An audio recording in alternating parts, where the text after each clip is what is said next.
পুঁজিবাজার ও বীমা খাতে শৃঙ্খলা ফেরাতে সংশোধনী বিল পাস, গভর্নরের অপসারণ দাবি বিরোধী দলের, অপেক্ষা করতে বললেন অর্থমন্ত্রী।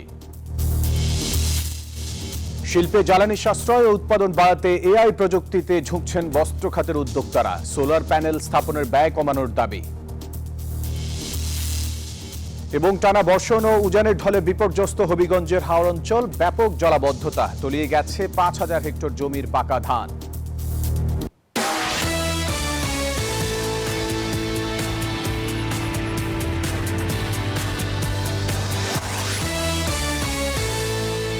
আমন্ত্রণ ব্যবসা বাণিজ্য আর অর্থনীতির সবশেষ খবর নিয়ে নিউজ 24 এর নিয়মিত আয়োজন পূবালী ব্যাংক পিএলসি বিজনেস টাইমে। দর্শক, আপনাদের সাথে আছি ফয়সাল মাহমুদ। দেখছিলেন সংবাদ শিরোনামগুলি। এবারে পুরো খবর। পুঁজিবাজার ও বীমা খাতে শৃঙ্খলা ফেরাতে দুটি গুরুত্বপূর্ণ সংশোধনী বিল পাশ হয়েছে প্রথম জাতীয় সংসদ অধিবেশনের শেষ দিনে।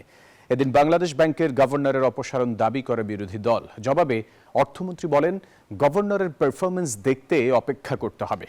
২০২৮ সালের মধ্যে ভূমি নিবন্ধন প্রক্রিয়া সম্পূর্ণ ডিজিটাল করার লক্ষ্যের কথাও জানানো হয় সংসদে। বিরোধী দলের সদস্যরা বিলটি জনমত যাচাই ও বাছাই কমিটিতে পাঠানোর প্রস্তাব দিলেও তা কণ্ঠ ভোটে নাকচ হয়ে যায়।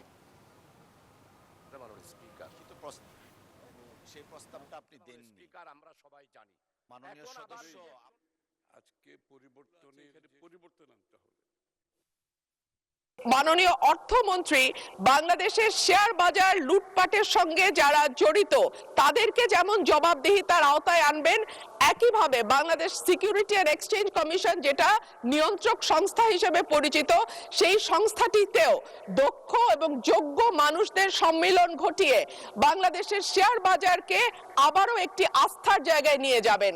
আমি আমির খসরু মাহমুদ চৌধুরী, অর্থমন্ত্রী, প্রস্তাব করছি যে বাংলাদেশের সিকিউরিটিজ অ্যান্ড এক্সচেঞ্জ কমিশন আইন 1993 এর অধিকতর সংশোধন কল্পে আনিত বিলটি Bangladesh securities and exchange commission সংশোধন বিল 2026 বিশেষ কমিটি কর্তৃক সুপারিশকৃত আকারে মহান সংসদে পাশ করা হোক। আমার মনে হয় হ্যাঁ জয়যুক্ত হয়েছে, হ্যাঁ জয়যুক্ত হয়েছে, হ্যাঁ জয়যুক্ত হয়েছে।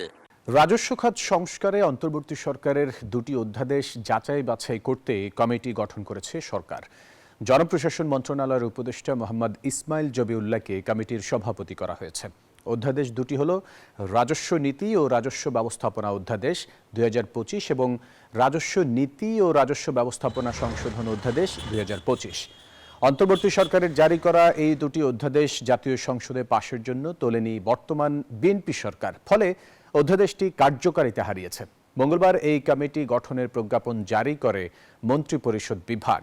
ওই কমিটিতে আছেন অর্থ ও পরিকল্পনা মন্ত্রণালয়ের উপদেষ্টা রাশেদ আল মাহমুদ তিতুমির, মন্ত্রিপরিষদ সচিব, জাতীয় রাজস্ব বোর্ডের চেয়ারম্যান সহ 9 জন।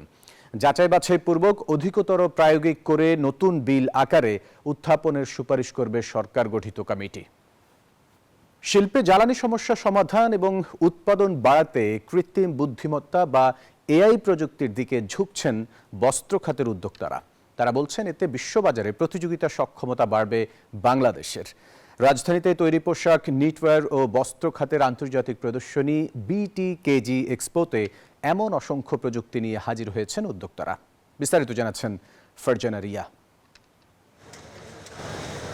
রং বেরঙের সুতা আপার অ্যান্টেনা হয়ে যাচ্ছে নিডল বেডে।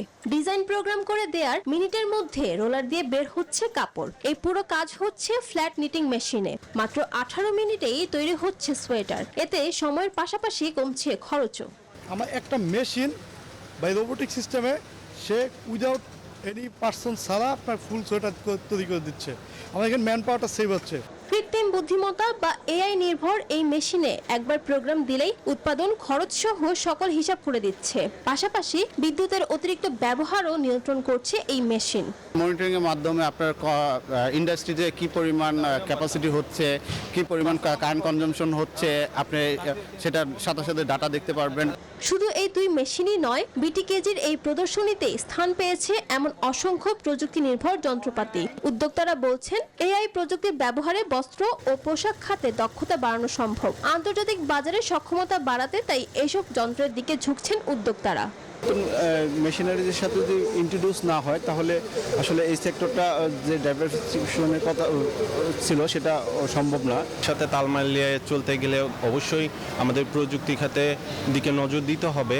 শিল্পে জ্বালানি সংকট সমাধানেও প্রযুক্তির ব্যবহার বাড়ানো প্রয়োজন বলে মনে করেন উদ্যোক্তারা। সেই সাথে সৌরবিদ্যুৎ উৎপাদন বাড়াতে সৌর প্যানেল স্থাপনে প্রাথমিক খরচ কমানোর দাবি তাদের।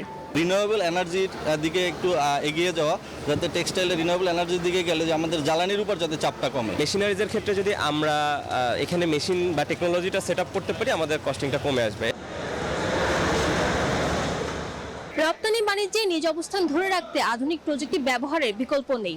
আয়োজকদের প্রত্যাশা এই প্রদর্শনীর মধ্য দিয়ে তৈরি হওয়া ব্যবসায়িক সেতুবন্ধন বাংলাদেশকে বিশ্ববাজারে আরও নির্ভরযোগ্য এবং শক্তিশালী অবস্থানে নিয়ে যাবে। ফারজানা রিয়া, নিউজ 24, ঢাকা। টানা বর্ষণ ও উজান থেকে নেমে আসা ঢলে বিপর্যস্ত হবিগঞ্জের হাওর অঞ্চল। বানিয়াচং, আজমিরিগঞ্জ, লাখাই ও নবীগঞ্জ এই 4 উপজেলায় ব্যাপক জলাবদ্ধতা সৃষ্টি হয়েছে। এতে প্রায় 5,000 হেক্টর জমির পাকা বোরো ধান তলিয়ে গেছে। হবিগঞ্জ প্রতিনিধি শ্রীকান্তর পাঠানো তথ্যছবিতে ডেস্ক রিপোর্ট। হাওরে ডুবে যাওয়া ধান উদ্ধারে আপ্রাণ চেষ্টা চালিয়ে যাচ্ছেন কৃষক। অনেকেই পানিতে ডুবিয়ে ধান কাটছেন। চোখের সামনে কষ্টার্জিত ফসল ডুবে যেতে দেখে দুশ্চিন্তায় কৃষক। যেসব কৃষকেরা আগে ধান কেটেছেন তারাও বিপাকে। রোদ না থাকায় ধান খলায় ভিজে নষ্ট হওয়ার আশঙ্কা দেখা দিয়েছে। আমরা তো কেট ডুবাল, খলাও ডুবাল, তখন খুব কষ্ট উঁচা জায়গা চাইলাম। প্রতি বছরই পানি আমরা জমি তলি জায়গা।